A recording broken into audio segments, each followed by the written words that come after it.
What's going on? It's your boy CJ Goodfella back with the Boxing Clinic. Couldn't leave y'all without a boxing video in the day. Got one more video after this, but I had to top off the day, or start the day. It's early morning grind with a boxing video talking about three best fights in the first quarter of the year. That's January, February, and March. First quarter, and that's already been announced. Potentially could be Adonis Stevenson and Badou Jack in that time frame.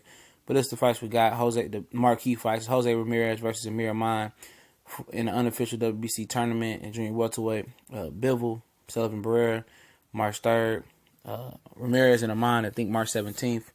Soric versus Estrada sometime in February. Groves and Ebanks Jr. February.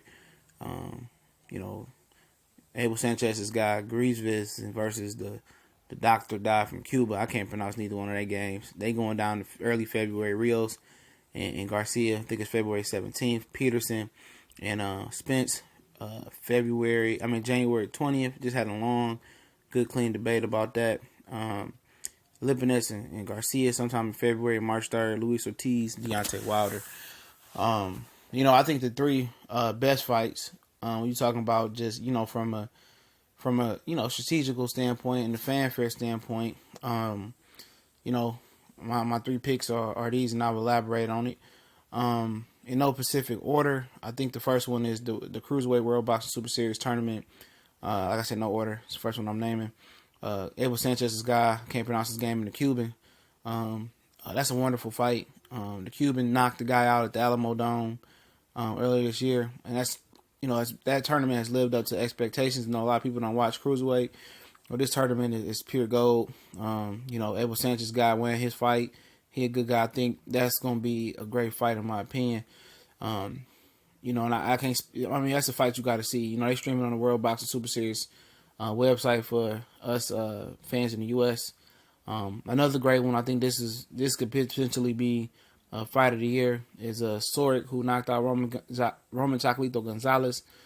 Also beat him and upset him the first time, then knocked him out. He was our upset fighter of the year, and he had knockout of the year as well for the Boxing Clinic on the Super Flyweight 2 card.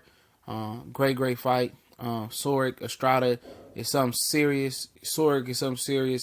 He was trying to take a voluntary, because he had two tough fights last year with the pound-for-pound number one fighter, Roman Chocolito Gonzalez. Now he's going into another dangerous fight, which has probably got fight of the year written all over it.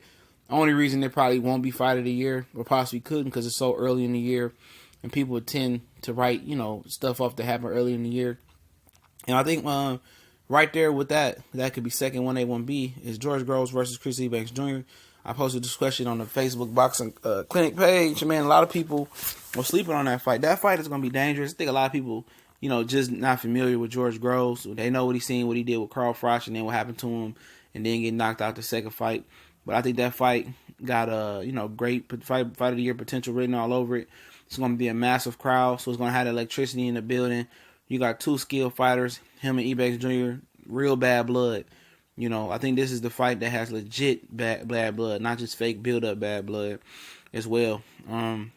So those three, Soric, Estrada, Junior and Groves, and the World Boxing Super Series tournament names I will not attempt to butcher, but talk OT talk overtime. You got some other great fights here. Bivol and Barrera can live up to expectations and exceed it. It's the undercard fight, but it's obviously the best fight on the March 3rd card. Obviously Ortiz and Wilder, with Ortiz juicing and being older and being inactive, it kind of takes some flair away from the fight. Most people sleeping on Garcia Lipinets. Most people see Lipinets as a bum because he had a tough time with Oquendo, a virtually unknown guy. But Lipinets did suffer a cut. I think Lipinets is a live dog in the Garcia fight. I think the odds may be good enough for me to drop a couple dollars on Lipinets, because I know he's physically stronger and a better puncher than Mikey Garcia is at 140. You can play that back, but I expect Mikey to find a way to win because he's the A side. But I still think Lipinets got a great chance at beating him. I think that could possibly be an upset of the year and possibly be fight of the year low key, because Lipinets got some dog in him. Buddy McGurf is a great trainer. Peterson and Earl Spence just had a great talk about that with my boy Correa IOBTA Boxing Talk. I think I got it right that time. Shout out to him and his page, and y'all go follow him on IOBTA Boxing Talk. We discussed this, and some people really, got fantasies of Lamont Peterson beating Earl Spence, minus an injury or sickness or some wild crazy ish happening. Lamont Peterson gonna close casket him easily. He gonna body him easily. Everything Peterson does, Spence does it better. So let me know what's your most anticipated fight, first quarter 2018.